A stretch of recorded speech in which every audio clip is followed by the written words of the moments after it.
Hello and a very warm welcome to the Daily Grind here on Latte Firm Wednesday, the 27th of August. The clock is ticking. Arsenal have a few days to get rid of one or two or three or four or five players to try and balance the books. And also, Eze has been in training. How glorious does he look at London Colney? Can't wait to see him in action, hopefully this weekend. Piero Hincapié is also a player that's linked. We are moving closer and closer to signing the left-sided centre-back. And of course, there might even be one or two other surprises in the transfer window. It is beginning to pick up the pace. And I'm delighted to be joined to introduce you, ladies and gents, boys and girls, not to Riccardo Calafiori, but to Kaynak. How are you, Kaya? How are you, buddy? I mean, listen, if you mention my name in the same breath as Riccardo Calafiori when it comes to appearance, I'm automatically in a very good mood. Apologies, everyone. I was a little bit late as well, stuck in traffic on the way home from work. So sorry to keep you guys all waiting, but happy to be here. And yeah, really, really happy to talk Arsenal. A very exciting time for us all. Oh, it is exciting. I want to get all your thoughts, Kaya. And listen, thanks for the apology. No, not needed. But of course, I did send out a message in the chat. So sorry for being late, ladies and gents, boys and girls. And we will redo the Patreon draw for the tickets to go and see Mikel Arteta and Steve Kerr. Apologies, I said Perry last night. Steve Kerr, an audience with at the Londoner Hotel in just a few days' time. So stick around for that towards the back end of the show. Lots of very nice chats in the chat. Thank you so much for everybody tuning in. Really appreciate all the love as always. A warm welcome to our Patreon members and to our channel members and to everybody else for making the time to tune in to little old us.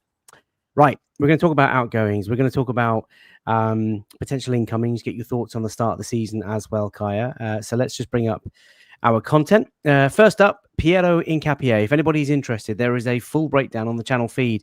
Been a very popular video, very kind comments, very kind with the likes as well. Really appreciate that. Alex Barker of The Athletic giving us a deep dive into playing style, strengths, weaknesses, things that we might have to look out for. A very interesting player.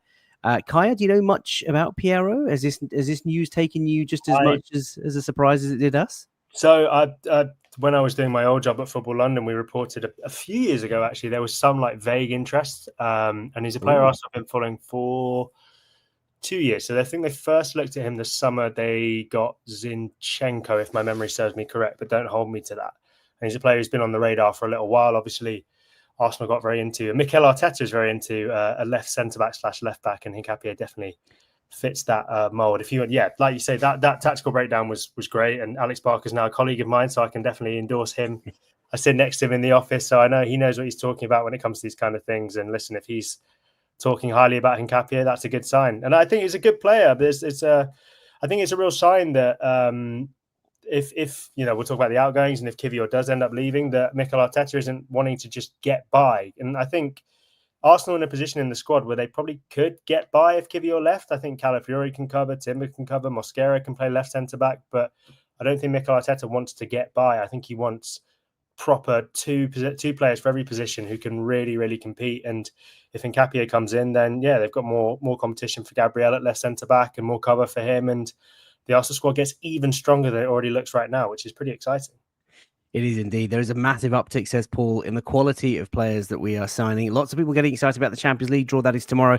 We will take a quick look at that tonight. And also the Carabobbins. Sorry, that's for Wayne. I shouldn't be so naughty. The League Cup. It is an important cup, and the draw is happening tonight. Chrome, good evening to you. Welcome. Keep the chat active. Let's see how the Piero Hincapié signing sort of, the deal sort of progresses over the next couple of days. But we do have to get one or two out, which is going to be the focus of tonight's show. The other thing that I wanted to catch your thoughts on, I mean, look, Woz and I were on the channel last night talking about the Leeds game and the build-up play to Victor Gyökeres. Do check that out, guys, if you've not seen it. But Eberechi Eze, as I'm told, is his name, or by himself, actually. Not told by himself, but he kind of announced it on .com. You know what I mean? I wish he told me by himself. Ebs Eze, what's it like, Kaya, to be covering the club, to be seeing Eze finally in Arsenal colours, and the joy that he brings to the training ground? Yeah, I don't know if you've had a chance to watch the behind the scenes video. I've watched it. I think I'm verging on 100 times now.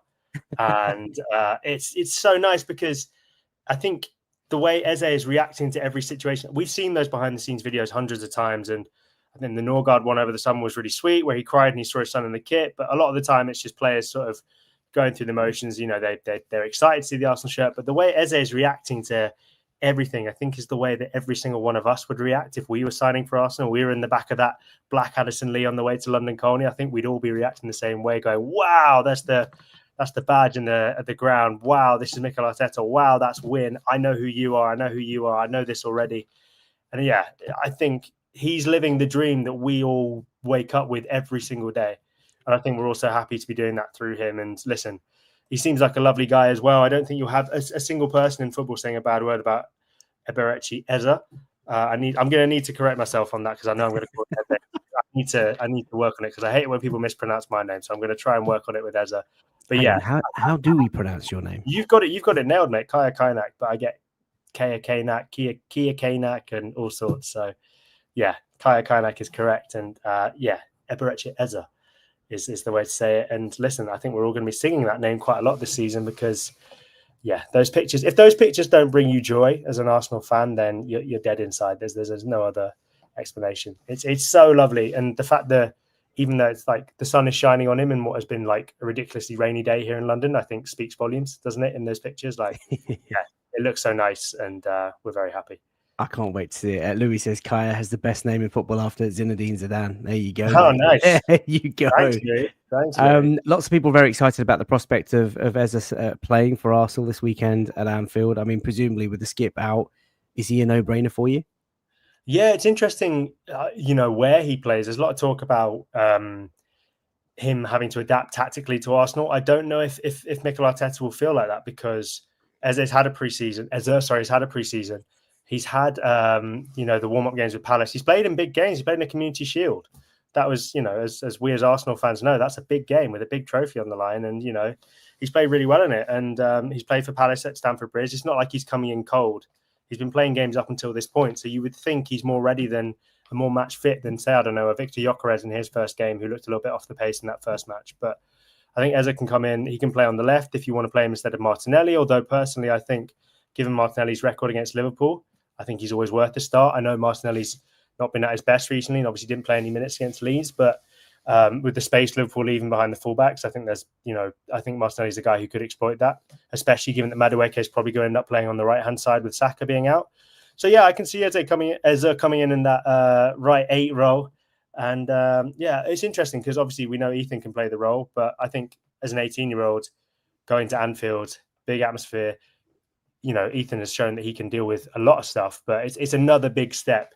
And I'd love to see Eze in that number 10 position and feeding those players in transition because I think it's going to be a counter-attacking game. And listen, this guy is amazing on the counter-attack as we've seen with Crystal Palace.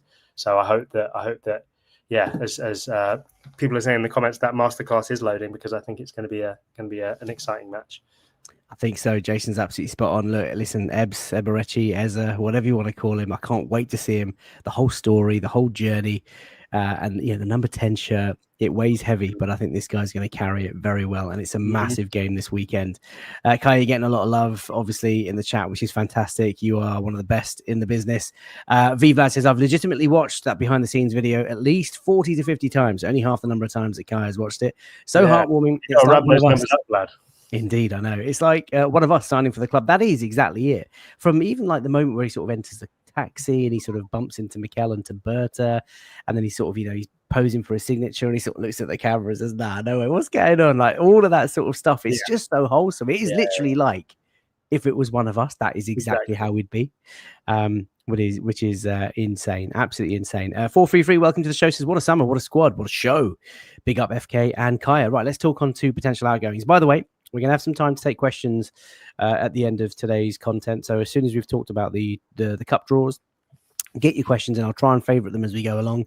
And I will put them to Kaya and or myself towards the back end, and appreciate all of the chat, appreciate all of the generosity as well with super chats. Right, let's talk about potential outgoings, Kaya. We need to balance the books. But before we do that, did you see this? I did. Courtesy of Sky Sports. A lot's been made of it. I mean, if you've seen it and if you wouldn't mind, could you just tell us what this kind of says and what you think it says about Arsenal? Essentially says that when players come to Arsenal, they grow in value, which means they get better. I think a lot of that comes from players like Gabriel Magalhaes, for example, who were signed on relatively small amounts of money, or William Saliba, who was signed for relatively small amount of money and has gone on to become two of the best defenders in the world. There are plenty of examples. And Arsenal, listen, they've spent money, as you can tell by the fact they've spent 826 million, according to that. But the fact their squad value is 1.1 billion suggests that's 826 million well spent. And listen, if Arsenal decide to cash in on their entire squad today, they'd make according to this, if they got face value from Transfermarkt, they get, oh God, my maths here, 274 million pound profit. So that's pretty good. And that is pretty good arithmetic. Listen, and pretty good numbers. Yeah, thanks, man. I think we as an Arsenal fan base, as a club in general, have been. I think there was a period in the early part of Mikel Arteta's reign, and then during the Unai Emery period, where players like Aubameyang, Socrates, Lacazette were signed, and who were players maybe towards the end of their career. And when you make those kind of transfers, you're not expecting to see much of a resale value. Whereas Arsenal now are signing smart, they're signing young. I know this window has been different in the sense it's more of a win now window, but they've signed players who have improved at the club, and I think it speaks volumes to Mikel Arteta's ability. I think a lot of people have this myth that Arteta doesn't improve players. I see it go around on social media all the time. This graph proves that's nonsense because people get better. Indeed, people do get better, and it's a really good thing to see. I mean, look, this can only be a positive reflection on the club, and to the contrary, to the opposite end of the spectrum, I mean, Manchester United, Chelsea down at the very bottom, Spurs, the old enemy. Spurs have had a huge spend over the last sort of year to 18 months, and their stadium will continue to generate insane revenue. But Arsenal, I mean, it's not to be scoffed at. Obviously, I know we can't sell players, but the fact that there are metrics like this is encouraging, because what it does to me is demonstrate that we are giving players a platform to play, to improve, and to generate value, which hopefully one day will materialize when we start selling players properly. And I feel also on the sales side, and let's sort of move on to that. You can see the image on the right hand side, Kaya. These are the 4, 5, 6 names that keep getting talked about, because they are seen as the deadwood, if I may use that phrase. You know, over the years, certainly under the Arsene Wenger era, we'd maybe have a dozen of these players that we'd be itching to get rid of, and the number is getting smaller and smaller and smaller, which means that we've cobbled together a better, stronger squad of players, of likable players that we don't really are, you know, sort of craving for exits. And we managed to do all of our business already so far, 250 million pounds plus, without actually having sold anyone. So the challenge now for Andrea Berta is to sell. We've talked about why it's difficult to maybe force a sale for Arsenal these days, with lots of guests over the summer, Kaya. One particular conversation that I had with Sam Dean once, where he said, look, you know, Arsenal, the lifestyle, the way they're looked after, the high wage that they're on, the London life, the fact that you're an Arsenal player, they use that as, you know, sort of street cred, if you like. And players don't want to move away from that sort of environment. You know, there's not many nicer cities, not many better clubs, not many nicer clubs to want to go and play for. So I get it. But those are the players that have been linked. And let's take them sort of one by one. I mean, Jakub Kiwior, I'm not going to put you on the spot with your sort of ITK, but just to get your thoughts. Apparently has favoured a move to Porto. 15 clubs apparently, or as many as 15 clubs interested. Is that the first domino to fall? Is that the one that you expect out the door first? I don't know about what's the word I'm looking for?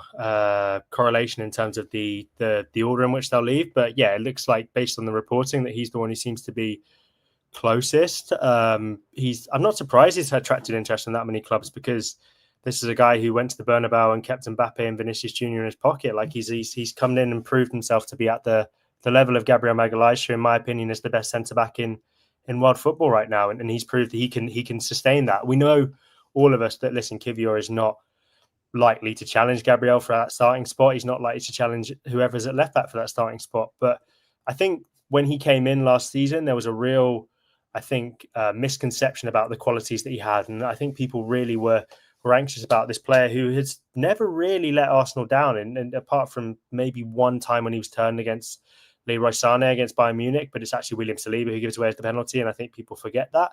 Kiwior's been a really great servant for Arsenal. He's been a really good buy. And I guess we're all looking at this thinking, with the knowledge of the fact that he's done so well in the Champions League, why aren't Arsenal getting more than 25 million when you see Liverpool, you know, getting rid of unwanted players for big money? And I think there is a fair conversation to be had there. I think Kiwior, it's hard to say. I don't know, but I'd love to see Arsenal getting the 30 million pound region. Listen, 25 is not far off, but I think he's worth that. I think he's worth a lot to a Premier League team if you sell him. The difficulty is on the continent, there isn't obviously as much money. And listen, Porto to spend 25 million, I think would put him up in one of their biggest ever signings. I'm not familiar specifically with Porto's expenditure, but I would guess that would be up there with one of their biggest ever signings. So I think that needs to be taken into account. He'll also be looking for a destination. If you say 15 clubs are interested in him, I don't know about that, but he'll have his pick of a bunch. And yeah, lots of teams interested in him. And I get why he would want to move.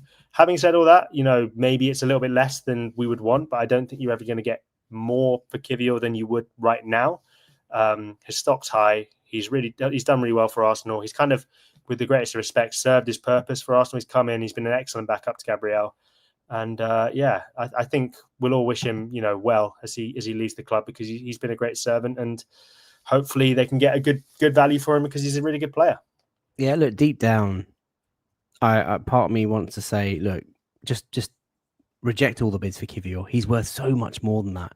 And like you say, stock's not going to get higher because of the run that he had towards the back end of last season. But I also think clubs know that we're just really bad at selling, and they're going to try and lowball, and they have tried to lowball. A lot of these are like loans with small options to buy, and the obligation to buy is coming in at sort of 20, 25 mil.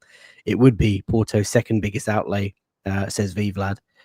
So that would be significant for them. But it is disappointing that a player of that caliber, 25 years old, Polish international, Champions League sort of pedigree, plays for the Arsenal, and we can't get more than £25 million. It does feel a little bit galling, Kaya. I know what you mean. And I'm always wary of like drawing these big blanket statements like Arsenal are really bad at selling, because there's always context behind each deal. And like, if we look at Zinchenko, for example, when he signed for Arsenal, he was a first team player who, changed our world. And he made us, he gave us the mentality shift to go to being Premier League contenders. And I think him and Gabriel Jesus were massive, but that came with big wages, because when he came, he was a blue chip player. And he's not signed a contract extension since then. He's not going to accept lower wages. Why should he? So, but when he becomes out of favour, that makes him difficult to sell and makes it difficult to get big money for. I think when Arsenal have had assets to sell for decent value, they've done it okay in the past. You look at the money they got for Aaron Ramsdale last summer, Eddie Nketiah, 30 million for him. That's looked to be a great piece of business. I think when they've got the assets they can sell and make big money for, they've done it pretty well. But there are, individual cases where they've made mistakes along the way and they could have done things differently. But I think maybe I wouldn't say that they're massively terrible at selling, because I think there are examples of when they sold well. But I think you look at an example like Kivior where maybe they could look for more, and there's a criticism there. I'm just, like I say, I feel like I'm not fully committing to a side. I'm sitting on the fence a bit, but I'm just a little bit wary of Arsenal being terrible at selling. And when you compare to a team like Liverpool, a lot of their players who have gone, they've been stars of the under-21 championships. And that's kind of like not anything Liverpool have done well. That's kind of fortunate in a way. And the players Arsenal are trying to shift on, under 23, like most of the players who have left Liverpool. And I think that makes a big difference. So, yeah, I think you need to look into individual instances with all these players. And every player has his own context and his own story. And, yeah, I think there's maybe sometimes a little bit more to it. Yeah, we'll have to wait and see. I mean, like I say, I think a player of Jakub Kivior's quality, there's no reason why we should be accepting 20-25 million. Yeah, I agree. In an ideal world, and that's just the way that it is. Let's move down that list. So Lokonga, a year to go on his contract. Apparently, loan move again. I don't think we're going to see any sort of money for him. You're sort of grimacing there. What do you think? Well, it doesn't seem from reporting. And like I say, my job isn't as sort of on the beat with Arsenal anymore, so I'm not really ITK or anything like that. But it doesn't seem from the reporting like there's been that much concrete interest yet. But, there wasn't that much concrete interest before he joined Crystal Palace on loan. There wasn't that much concrete interest before he joined Luton on loan. Like, these deals seem to happen late in the day with Lokonga. What I would say just generally, I know we're going to go through them all, but with the players that Arsenal have left, they're right up at the 25 players registered.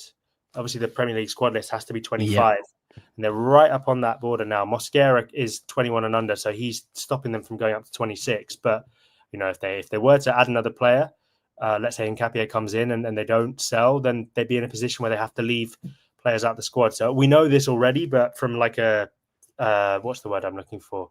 From an administrative point of view, Arsenal do need to sell players just from like the most basic terms of practical thinking. They need to get players out of the club. And Lokonga is one who needs to leave. And listen, I think I read somewhere that in the the Singapore tour, Arsenal did a staff versus players 11v11, and Lokonga was on the staff team. That tells you a lot about where he is in terms of the Is that right? I think I read that somewhere, and I think Oh, that tells you a lot about where he is in the pecking order. And listen, I don't think it's necessarily anything Sammy's done wrong. It's just not worked out for him at Arsenal. Like, when he did play, it was okay. But Arsenal as a team have evolved massively from when he joined the club. When he joined the club, we were a team who were fifth looking to get to fourth. Now we're a team second looking to get to first. And Lokonga, some players don't get taken along for the ride, and Lokonga's one of them. And he can still have a good career somewhere else. Like, he was good for Luton when he went there. And I think there's a decent Premier League player in there. If a newly promoted team wanted to take a punt on him, I definitely think there's a move there for him. Yeah, I mean, on the Luton move, it's a shame they kind of went down, because I think they might have stayed up and might have bought him. But Paul Jem says Lukonga's contract runs out next summer, so a loan does seem a little bit insane. Imran says there's no money on the continent. Yeah, I agree with it as well. With that, Reece Nelson, £50 million to Crystal Palace. You buying that? I'd take 15 million if Arsenal can get it. Reece Nelson's on big money. That is an example of where I think Arsenal, listen, they were going to lose him for free, so they're getting some form of money for him, which is good. But I think the decision to commit to such big wages for Reece Nelson was probably, in retrospect, not the smartest move. I know he's given us great memories, and that Bournemouth goal is something we'll never, ever forget. But I think we all knew deep down when that contract extension was given, his best role at Arsenal was going to be as a backup player, and he was never really going to raise the floor of the squad, which is what I think we want from our backup players. Look at Kivior, for example. So as much as I think we all love Reece and we all have soft spots for Reece, if that 50 million bid comes in, I'm taking it. I don't think Arsenal will get more, particularly this summer, for a player who's had such bad luck with injuries. So, listen, if they want to pay that for him, then, thanks, Reece, for giving us some great memories. I mean, that's exactly what Vive Lad's saying. It's a good deal, all things considered. He 12 games last year for Fulham, Kaya, So £15 million, it's a good deal. Toby says pure profit as well. That'll obviously help us with our financial rules. I mean, look, Fabio Vieira's, he's just sort of still around the club. Zinchenko, another frustrating one, because, he's obviously not valued by Mikel. And I say frustrating because if the manager doesn't value them and they're just hanging around the club, and they're, draining wages, and Zinchenko's on a really high wage, that's frustrating because we could be using it elsewhere.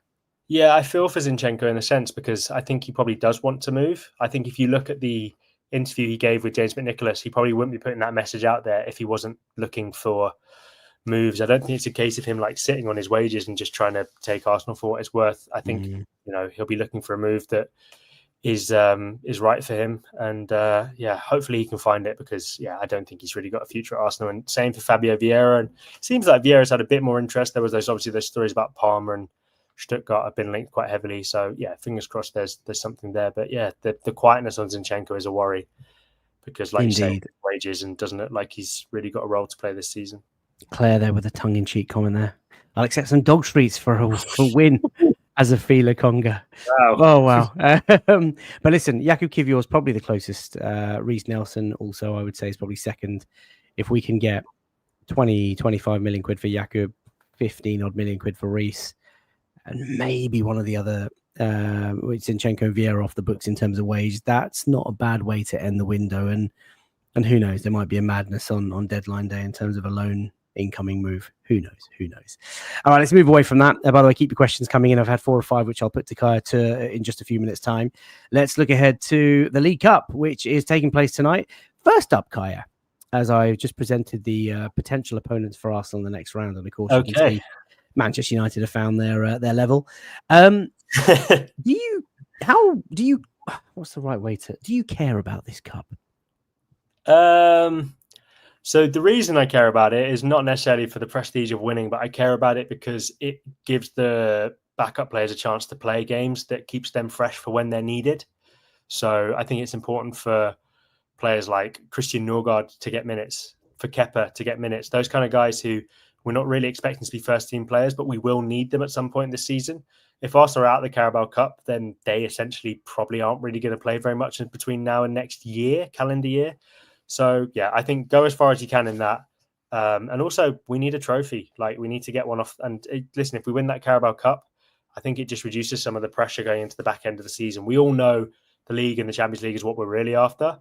But I'd love a day out at Wembley. I'd love a Carabao Cup. I'm not going to sniff at it. It'd be great fun. So, yeah, I've never seen Arsenal win it in my lifetime, so I definitely want it. You're so young. Gaming since 2010 says it's a nice appetizer trophy to go for before the main ones. Listen, as far as I'm concerned, if we have the squad depth, which we have obviously this season, and it's probably the best squad that I remember, certainly in my Arsenal supporting life, I think we have the capacity to go strong and to go far in this cup. But I'm not going to lose any sleep if we don't win it. And what I don't want to do is to go strong in it at the expense of, one or two games either side of a final, or one or two games either the side of a semi-final. But those are the teams in the hat. I mean, United playing tonight, which is incredible. Everton playing tonight from a Premier League perspective. But there are some. Those are the clubs that we can apparently draw in the next round, according to Arsenal.com. So any jump out at you? Are there any games that you'd particularly like to see? I mean, a home game would be nice. I would like to avoid Manchester United, assuming they get past Grimsby, which is not a definite in any stage. But yeah, so can we not face? I don't understand it. So can we not face like Newcastle Champions League, like an Aston Villa? Are they in Europe? Yeah, or Nottingham Forest. Like, why are they not in the draw? Any team that's in Europe basically isn't in until the third round. So once you come in, then you can't be drawn against another big European team. So it's kind of seeding, but not really. But where are like Sunderland and they went out last night? Oh, yeah, they lost. Crumbs, of course. There you go. Yeah. So that's how much interest I have in the League Cup. I wasn't even aware that there were games last night, but there we are. Well, listen, I mean, for me as a match goer, yeah, look, a home tie is obviously always nice, just to give some of the sort of fringe players a run out. But it would be nice to go away somewhere. Like, I don't know, man. Like, I know I get the point of an away. I'd love a away trip, but I'd love to see like a nice, easy League Two team for Max Dowman to get his first start under the lights at the Emirates at the carpet. I'd love that, man. I'd love that so much. Interesting. And by the way, have you ever tried Carabao? Nicholas Tudor says it's actually a decent energy drink. I don't think I've ever tried it. No, I don't think I have. I don't think I've seen it on like a shop shelf or anything like that, Indeed. Karen's mocking me. Oh, crumbs. I do say, oh, crumbs. That's just the way it is. Yeah, Claire, you're absolutely right. Unaware of how competitions work. That is just the way that it is. Lucas says, I'd love to see Max Dowman start against Wrexham. Well, look, that's the Carabao Cup tonight. The draw will be made tonight, 10:15 p.m. Not sure what number we are or if that's even how it works, but we shall see who we face in the next round of that. You very kindly mentioned to me before we came on air that there is, of course, the Champions League draw taking place tomorrow. I can't believe it's that time of the year. I mean, the league format last year, Kaya, I thought worked a treat. Will we go at least one round further, if not two, this season? Why not, man? We've been speaking about the strength and depth we've got. And listen, I think it speaks volumes that we're going to Anfield this weekend, potentially without Martin Odegaard, almost definitely without Bukayo Saka. And there's not a crisis. There's not Arsenal fans in these comment sections going, oh my God, how are we going to cope? That's because we built a really, really strong squad. And I think we're in a position now where we've got two players for every position who I don't think any of us would really mind starting a game. Like, obviously, we've got our preferences and we've all got a first team. We all want like Saka and Odegaard to be starting. But when you've got a squad that's that deep and that strong, I think you have to be looking to go all the way. And I think we can go all the way. I think we've got the quality. And I think Mikel Arteta's style does actually favour itself quite nicely towards individual one-off cup games. And it's weird that it hasn't really worked out in Europe for us so far, because I think it definitely can. And listen, we were really close against PSG last year, and PSG wiped the floor with Inter Milan. They were the best team by a distance, and we were very close. So I don't see a reason. And I also look across Europe, and like Bayern Munich have started really well, but I think they can be got at. Real Madrid seem to have a lot of problems already under Xabi Alonso. Barcelona are very basically much the same team as they were last season. So very exciting, very dangerous, but also very gettable. There's not, you look at the favourites for the competition, I'd probably put Arsenal top 4, top 5. And when you're in that position, you have to be looking at semi-finals and finals. And listen, draws can happen, things can happen, but yeah, why not? I think we can do it. I'm excited again. And listen, we are guaranteed to face at least two of the following: PSG, Real Madrid, Bayern Munich, Inter Milan, Dortmund, and Barcelona. Any two, and in which, home or away, would you like to? Because we don't play them twice, obviously, if you remember. So of those teams, are there two that stand out to you? I mean, from an ease perspective, you probably want Dortmund out of that lot. They seem the weakest of the group. But I'd love Barcelona at home. I think that'd be great. Wouldn't it They're kind of just? the team that we haven't played really out of that group. I feel like we've played all the other teams in there relatively recently, but Barcelona at home, particularly because the new camp is still going through changes at the minute, isn't it? So if you were to get there away, it wouldn't feel like the real Barcelona Yeah. experience. So yeah, I'd love them at home. This is interesting. Rancid says, I don't fear anyone. D-Day Spring says, bring on any team. When was the last time we felt that There you about go. Arsenal? Manny says Dortmund and Barca. Grumpy Doctor says he's not so grumpy with his chat. Say, I want Real Madrid again. Well, we shall see. The draw for the Champions League is tomorrow, of course. That is going to be interesting. Peter says, let's go for Barcelona at the Camp Nou. Here we go. But it is exciting, and it's where you want to be. You want to be eating at Europe's top table, and we are eating there indeed. Right. Before we take questions and end the show, I'm going to do the Patreon draw. So last night, on last night's show, I did a draw for one of our Patreon members to come along with me to an audience with Steve Kerr, NBA legend, basketball coach, and Mikel Arteta. They're going to talk about leadership and how they sort of inspire and motivate the top level athletes in the world and their sort of career journey so far. It's an audience with the two of them at the Londoner Hotel, taking place in just a few days' time. You can, if you want to buy tickets on your own, check out my personal Twitter handle at fcarnage or Latte Foam. You can see the details at leadercollective.com/what's happening, and you can buy tickets.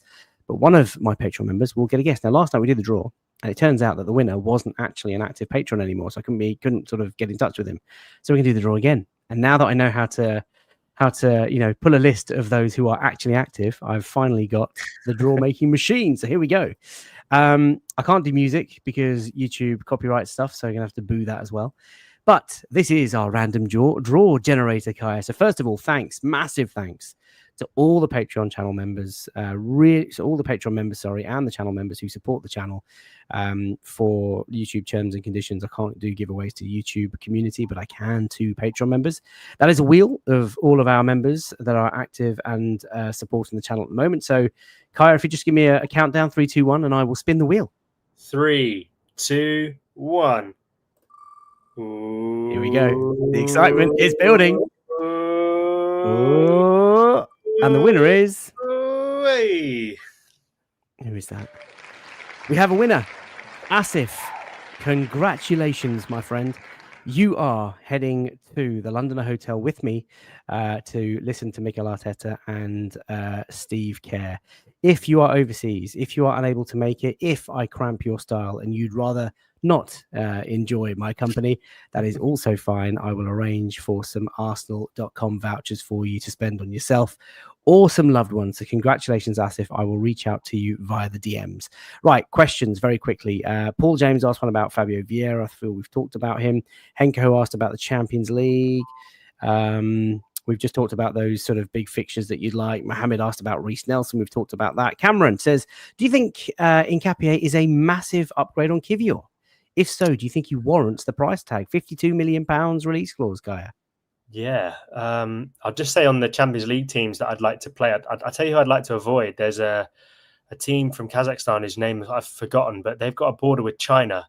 And I don't fancy a midweek trip out there if I can avoid it. So I'm putting that out into the ether in the hope that I don't jinx Arsenal. But fingers crossed we can avoid that draw. But Nkapie, yeah, it's interesting, isn't it? Because he's primarily played left centre back and left back for Bayer Leverkusen. Can play left sided centre half in a 2. And yeah, I don't know. To be honest, I have to be honest and say I haven't watched as much of him as maybe I would be able to feel confident commenting on that. I'll give another plug for Alex Barker's thing yesterday and for you guys' deep dive into him. But I think I don't know if he's a massive upgrade, but if he sustains the level, then I think he's worth it. And the £60 million release clause, it seems from James's reporting that Arsenal don't necessarily want to pay that level.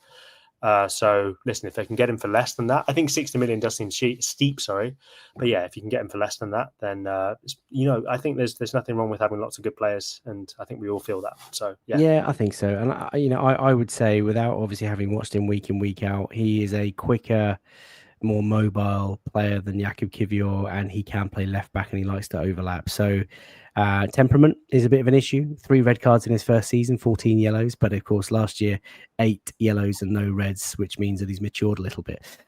Jackie says, is it a possibility that we mutually terminate Zinchenko's contract to save on the wages? I mean, for me personally, it wouldn't make sense because you'd have to pay him at least half of it, I would imagine. And would you rather have 6 months of no wage for Zinchenko and not have him in the squad, or would you rather just have him in the squad and see out the year? I can't see it myself. I think if he's not going to play, he doesn't seem like the kind of guy who's going to kick up a stink around the training ground. He seems really good with the young players. He's a good leader. And everyone speaks quite highly of how he is around the training ground. So I think, listen, just keep him, have him training. He'll play those Carabao Cup games. And he's a versatile player who can play lots of different positions as well. So if Arsenal do need cover, if we go through a similar injury crisis to last season and he's around, then there's worse players to have in the squad. And listen, I think it would not be ideal to have him. I think we all would like to see him move on for his own sake and as well as for Arsenal's. But I don't think it would make much sense to terminate the contract because there is a good player there who could be of use. So might as well keep him.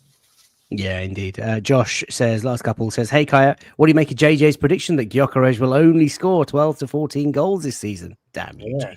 He's not far off, is he? He's only got 10 to go. Listen, he'll have that wrapped up by Christmas, surely. Exactly. The amount of penalties that Arsenal are going to get now, he's going to be all over it. But I think, listen, if Victor Gyökeres ends the season with 14 goals, I'd be pretty happy with that. I know lots of people expect these big 50s and 60s because of what he did in Portugal, but it's a big step up to a different league. He's learning new teammates. He's learning a new style. And there's lots of players who have come in and not been able to score 14 goals in a Premier League. And that's tough. That's really hard. So I'd take 14 goals, especially because I don't think we were a 30-goal a season striker away from winning the league last season. I think we were just depth away from winning the league. And you chuck in another player who can score 12 to 14. You get Saka scoring that. You get Ødegaard hopefully scoring similar. You get Madueke, Eze, Martinelli, Trossard, Havertz, all those guys. If they chip in with double figures, which no one did last season, then you're in a position where you can carry the can. And 12 to 14, I'd take it personally. But listen, if he's already got 2 in 2 games, then that suggests he's probably going to get a bit more than that. Mate, he's getting 25 plus, no doubt about it. Last 2, Henke says, will Eze's shirt print beat Gyökeres' record? Who's going to sell more shirts? Let me rephrase that.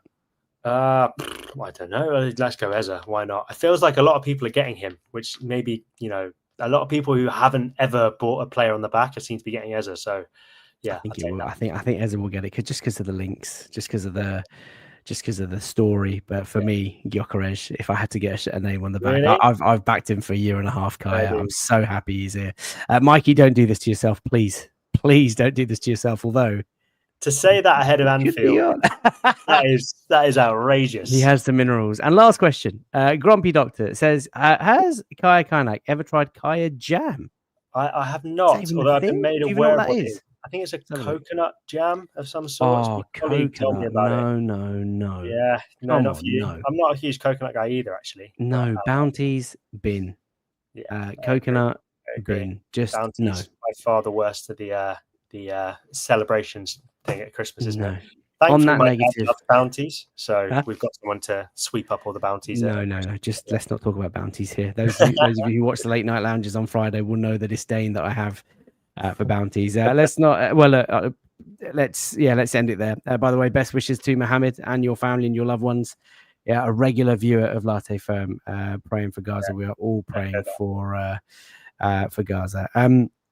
Kaya, that's been really good fun. Thank you so much for joining tonight. Really appreciate it. Enjoy the Carabao football tonight. Enjoy the draw, the Champions League draw, and of course Anfield. Give us your one-line thoughts on Anfield. Can we go there and win? Really difficult, but we're really good. So why not? Listen, it's our best chance to win there for a long time. They've got a set of fullbacks who I think can be got at. We've got a set of wingers who I think can get at those fullbacks. We look really strong. They look really weak in transition. Why not? Let's do it. We've not won there since 2012. Let's break that duck. We are. Let me make no mistake. The Arsenal are going to Anfield to win, and win we shall. We're going to end it there. If anybody wants to follow Kaya, he is available at Kaynak97. Do get involved, follow his work. Fantastic to have you on. Would love to have you back on during the season. Thanks also to everybody watching. Thanks also to all the Patreon members and channel members. And congratulations to Asif once again. I will get in touch with you straight after the show. We'll be back. Actually, I don't know if I'll be back tomorrow. I'm going to a launch event for some sort of cryptocurrency Arsenal Football Club thing in the evening. So I might not be able to do a show. I'll make up for it, I promise. And then Friday we'll be back with the Late Night Lounge. Yeah, Robert Pires going to go and meet him. Maybe that'd be a bit of fun. Remember when you're up there with the famous names, yeah? Remember? Well, of course. He's meeting me. I'm not meeting him. Right, take care of yourselves. Look after each other. Bye for now and enjoy the football tonight. Take care.